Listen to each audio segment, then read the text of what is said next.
Insan Triputra bertemu lagi di sharing bertema hidup yang bersyukur. Seri keempat ini adalah seri terakhir. Jujur saja, ini kali pertama dalam hidup saya. Saya bicara menghadap kamera laptop seperti ini dan bicara sendiri. Rasanya aneh dan tidak mudah. Jadi teman-teman, mohon maaf kalau kurang bagus secara konten, video maupun audio. Mohon masukannya juga supaya kedepannya bisa lebih bagus dan mengena. Oke, kita akan mulai seri yang keempat yang saya beri judul Menyelamatkan Bintang Laut.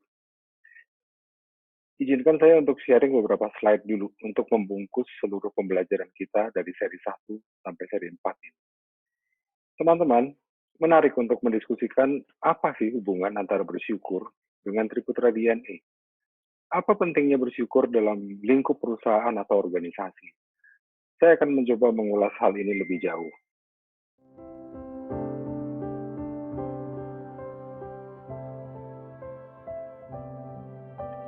Saya yakin teman-teman di Triputra Group sudah akrab dengan dua kalimat tersebut.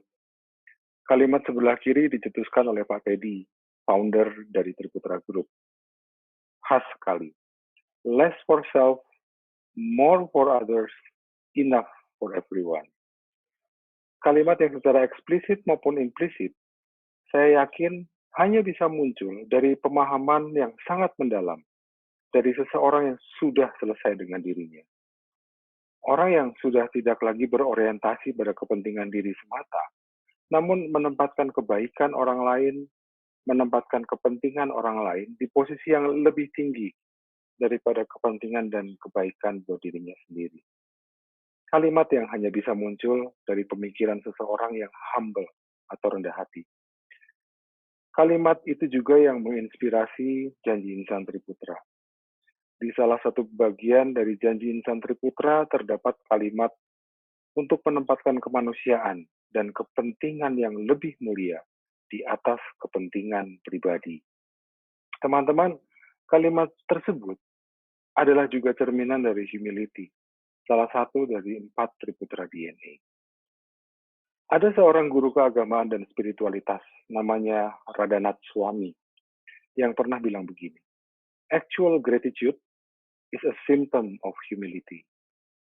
Kebersyukuran adalah pertanda kerendahan hati. Atau dengan kata lain, kerendahan hati adalah akar kebersyukuran. Sulit membayangkan kita dapat bersyukur apabila kita tidak rendah hati. Di seri-seri terdahulu kita sudah belajar mengenai ini. Dari paparan pendek tadi, rasanya tidak salah kalau kita mengambil kesimpulan bahwa ternyata bersyukur itu akrab dan kuat hubungannya dengan kerendahan hati. Bersyukur adalah buah dari kerendahan hati. Atau kalau dibalik, kerendahan hati adalah akar dari kebersyukuran. Nah, sekarang kalau dalam konteks organisasi atau perusahaan seperti apa? Apa perlunya membicarakan dan membangkitkan kebersyukuran dalam organisasi atau perusahaan? Saya punya satu gambar yang mungkin bisa membantu kita memahami hal itu. Gambar itu kita bisa lihat dimulai dari kiri yang bertuliskan pribadi yang bersyukur. Perusahaan yang penuh dengan pribadi-pribadi yang bersyukur akan mendorong terbentuknya organisasi yang memiliki misi, atau bahasa kerennya memiliki sense of mission, memiliki semangat untuk melayani dengan sepenuh hati.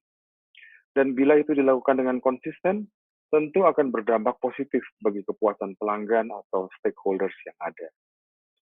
Dalam mata rantai berikutnya, kepuasan pelanggan dan stakeholders akan meningkatkan profit, akan mendorong pertumbuhan yang berkelanjutan, serta dampak sosial yang signifikan.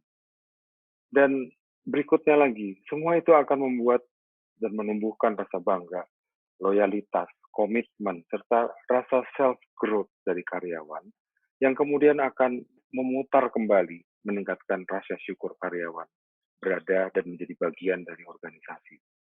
Begitu kira-kira gambaran yang bisa saya sampaikan, untuk memberikan gambaran kepada kita semua, bahwa ternyata karyawan yang bersyukur itu memiliki dampak positif, baik buat perusahaan, konsumen, dan juga karyawan itu sendiri.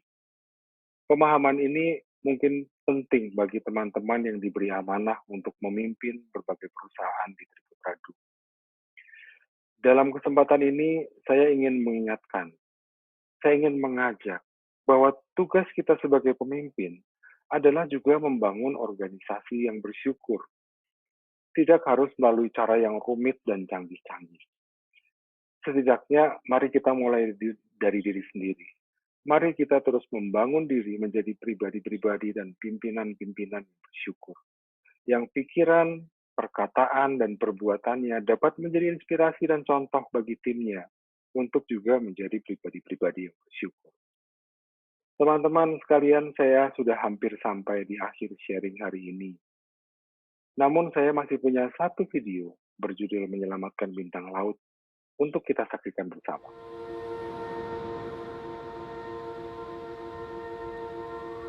One day, a man was walking along the beach when he noticed a boy picking up starfish and throwing them into the ocean. Approaching the boy, he asked, "Excuse me, but what are you doing?" The boy replied, "Throwing starfish back into the ocean. The sun is rising and the tide is going out. If I don't throw them back, they'll die." The man laughed to himself and said, "But there's too many starfish on this beach. You can't possibly make a difference." After listening politely, the boy bent down, picked up another starfish, and threw it into the ocean.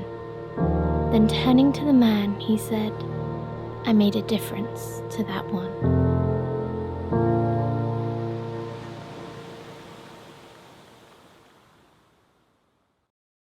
Insan Triputra, betapa kita semua sering berhitung-hitung seperti orang dewasa itu sebelum berbuat baik. Dan kemudian sering juga kita mengurungkan niat untuk berbuat baik.